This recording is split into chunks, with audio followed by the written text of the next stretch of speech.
All right. What's up, everybody? This your boy Jay coming at you live once again.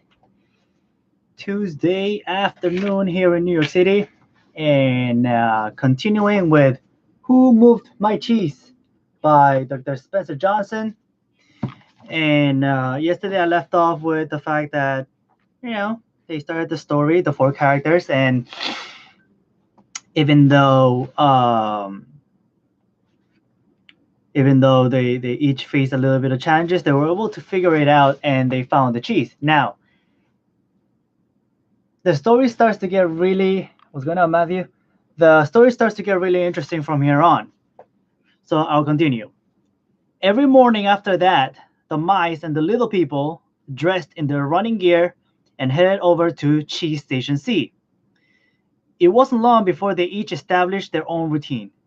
Sniff and Scurry continued to wake early every day and race through the maze, always following the same route. When they arrived at their destination, the mice took off their running shoes, tied them together, and hung them around their necks so they could get to them quickly whenever they needed them again. Then they enjoyed the cheese. In the beginning, Ham and Haw also raced towards Station C every morning to enjoy the tasty new morsels that awaited them. But after a while, a different routine set in for the little people. And check this out.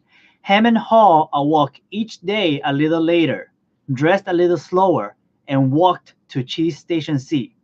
After all, they knew where the cheese was now and how to get there. Mm. They had no idea where the cheese came from or who put it there. They just assumed it would be there. As soon as Ham and Haw arrived at Cheese Station C each morning, they settled in and made themselves at home. They hung their jogging suits, put away their running shoes, and put on their slippers.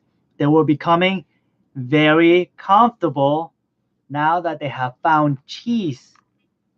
So think about it, guys and gals. When as people, right, we tend to get complacent and we take things for granted, right? Isn't that what they're saying? That they just assumed it would be there. They didn't care where it came from. They just assumed that the cheese was going to be there, right? But how many times have you taken something for granted only for it to go away? And you stay oblivious to the fact that it's slipping through your fingers because you got too comfortable, right? So let me continue with the story. This is great, Ham said. There's enough cheese here to last us forever. The little people felt happy and successful and thought they were now secure. It wasn't long before Ham and Haw regarded the cheese they found at Cheese Station C as their cheese. It was such a large store of cheese that they eventually moved their homes to be closer to it and built a social life around it. To make themselves feel more at home, Ham and Haw decorated the walls with sayings and even drew pictures of cheese around them which made them smile. One read, "Having cheese makes you happy," right? Sometimes Ham and Haw would take their friends to see their pile of cheese at Cheese Station C and point to it with pride, saying, "Pretty nice cheese, huh?" Sometimes they shared it with their friends and sometimes they didn't. "We deserve this cheese," Ham said. "We certainly had to work long and hard enough to find it." He picked up a nice fresh piece and ate it. Afterward, Ham fell asleep, as he often did. Hey, Kat, good to have you once again. Every night, the little people would waddle home full of cheese, and every morning they would confidently return for more. This went on for quite some time. After a while, Ham's and Haw's confidence grew into the arrogance of success.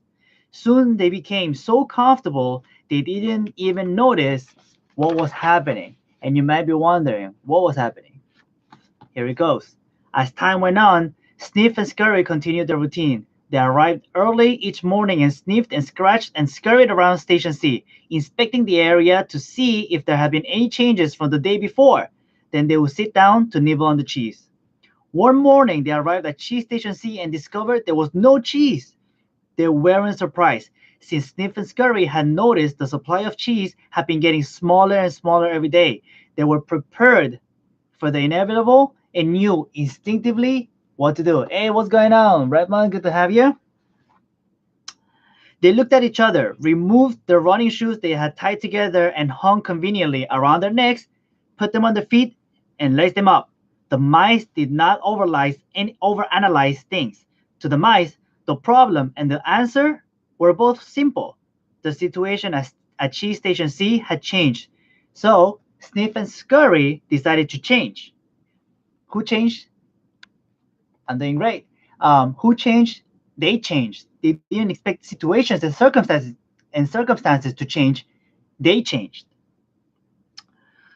They both looked out into the maze. Then Sniff lifted his nose, sniffed, and nodded to Scurry, who took off running through the maze, while Sniff followed as fast as he could. They were quickly off in search of new cheese.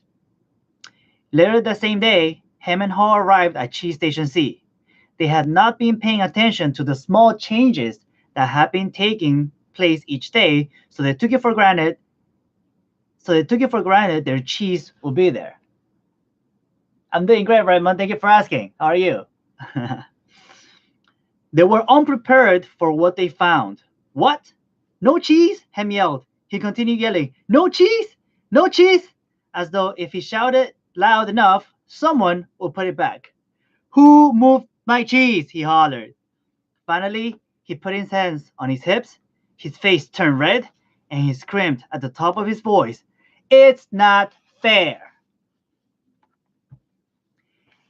And I will continue reading tomorrow, and I wanted to go back through the story and share the insights and the takeaways that the author is sharing. And this is all in my opinion, by the way, so you can pick up the book and see what in the book speaks to you.